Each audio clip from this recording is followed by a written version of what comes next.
Donc, la commission Galland qui se poursuit. On a appris quand même, puis on se rapproche là, de la pyramide politique. C'est un ancien conseiller de François Bonnardel qui témoignait au cours des derniers jours. Là, c'est sa chef de cabinet quand il était ministre des Transports, donc quand il chapeautait la SAAQ. Puis, bien, on a appris qu'il savait des choses.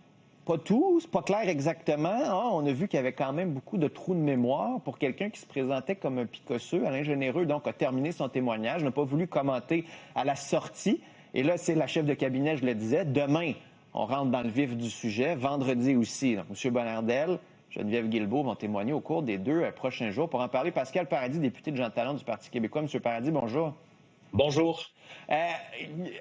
Qu'est-ce que vous retenez du témoignage de M. Généreux? Il y a une partie de lui qui dit la SAQ continuait, nous disait que c'était correct. On a posé des questions, oui, un dépassement de coûts, mais en même temps, on nous assurait que tout allait bien. C'est un peu ce que François Bonnardel avait dit après le rapport de la vérificatrice générale. Là.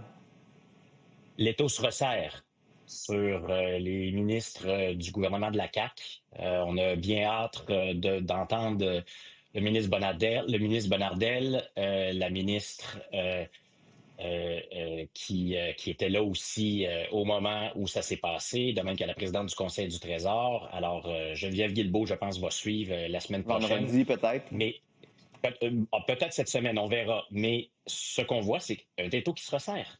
Il n'y a pas de monde parallèle dans lequel le gouvernement au complet peut avoir ignoré un dépassement de coûts qui dépasse $1,5 milliard.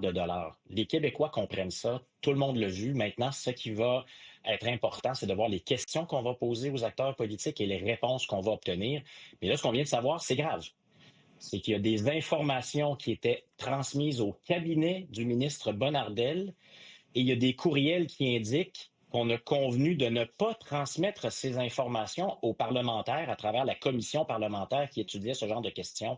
C'est grave et ce n'est pas du tout ce qu'on a entendu de la part des ministres lorsque le scandale est sorti il y a quelques mois à l'Assemblée nationale. Pouvez-vous faire quelque chose là-dessus? Si le Parlement va revenir normalement là, dans les prochaines semaines, est-ce qu'il y a quelque chose que vous pourriez faire au Parlement là-dessus? Bien, c'est sûr qu'à la rentrée, on va continuer à poser des questions au premier ministre du Québec, parce qu'à la fin, c'est sa responsabilité. Ouais. Au ministre qui était là à l'époque, et bon, là, on ne sait pas ce qui va se passer avec le remaniement ministériel qui nous est annoncé, mais certainement aussi avec les nouveaux titulaires, si tant est qu'il y a des nouveaux titulaires, on va poser des questions. Et la commission en question, là, la commission de l'administration publique, à qui on a caché des renseignements, selon les informations qui ont été révélées hier avec des écrits, va devoir, bien sûr, de nouveau se saisir de ces questions-là. Okay. Puis est-ce que le commissaire Galland fait un bon travail? Il avait été beaucoup critiqué, là, mais pour le moment, trouvez-vous qu'il fait un bon travail? Il y a des informations très importantes qui sortent. Je vous rappelle nos critiques. C'est le fait que le commissaire et d'autres acteurs très importants de la commission ont des liens personnels, ont eu des liens professionnels tout à fait récents avec les principaux ministres concernés. Donc, le test va se passer au moment où on va entendre les ministres concernés, mais surtout, ça va être au moment où la commission va rendre son rapport. Ouais. Parce qu'on se souviendra qu'à l'époque de la commission Charbonneau, il y avait des éléments intéressants aussi qui étaient sortis. Mais le rapport, malheureusement, n'a pas réussi à mettre le doigt sur les questions politiques. Mais comme la lettre, on a eu une lettre la semaine dernière d'une lanceuse d'alerte là, qui disait il y a un problème avec Carl Malenfant, il y a possiblement des enjeux éthiques, puis il ne s'est rien passé.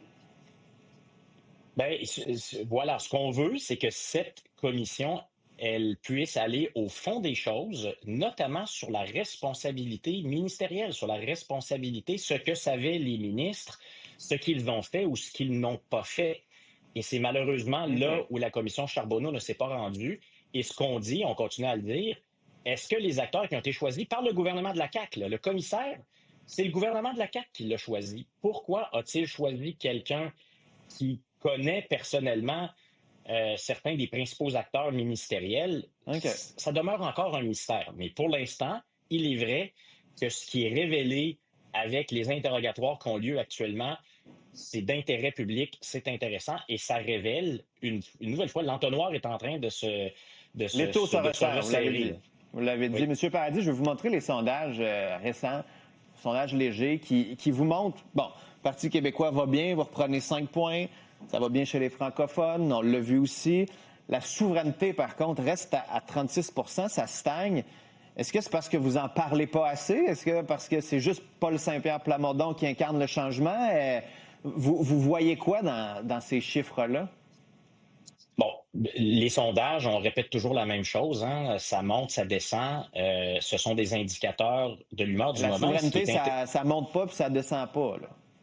Ben, vous savez, là, la souveraineté, c'est un sujet donc nous qu'on continue à aborder constamment. On est constant, on répond toujours la même chose aux questions. Ça fait partie de notre discours politique, ça fait partie de nos objectifs. On n'en dévie pas. Et ce qui est intéressant, c'est de voir aussi à long terme les changements, parce que le sentiment souverainiste, il a monté dans les sondages. Et ce qu'on voit notamment, c'est ce qui se passe chez les jeunes. Les jeunes qui, eux, disent on est capable, on veut ça, on a le goût d'un OK. projet de société. Et ça, c'est une montée fulgurante chez les jeunes. Et on le sait que chez les 18-34 ans, c'est une partie très importante de l'électorat. Alors, il y a des signaux qui sont très positifs. Pascal Paradis, au plaisir de se reparler. À bientôt. Merci, au revoir.